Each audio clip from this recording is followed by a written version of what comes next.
It was a long time coming. I didn't know anything about this when I was born, when I was young. Nobody understood the word spirit, nobody knew anything about clairvoyance, it just wasn't mentioned. So I was actually in my mid-40s before I actually had I call it an emotional breakdown rather than a nervous breakdown, and felt spirit, literally, and seen hands touching my elbows. I think if it happened now, I'd probably be a bit freaked, even though I do this all the time.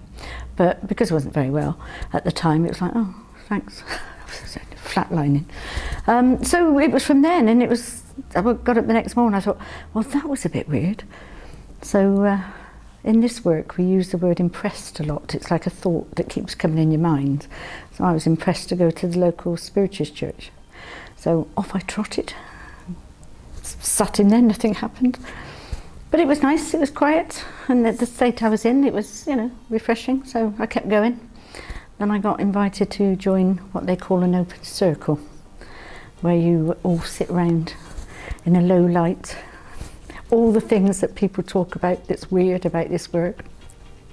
And started going to that, didn't experience anything.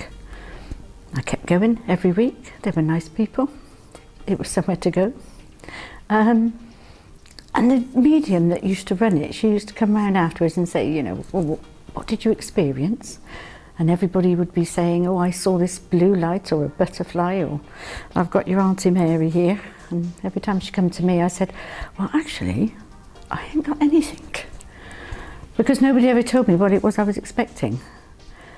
Until somebody actually said, it's like a thought that goes through your mind.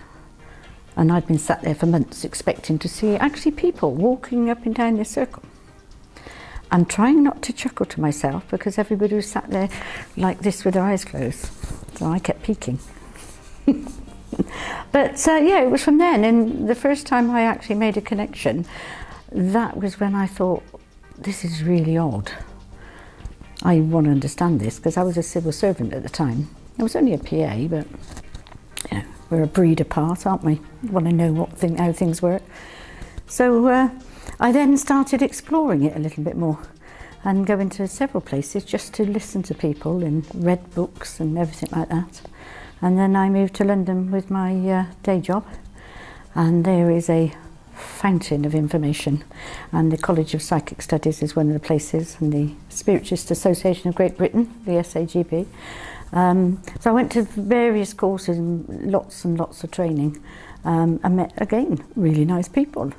Most people in this business are actually very nice because they've more or less sorted themselves out.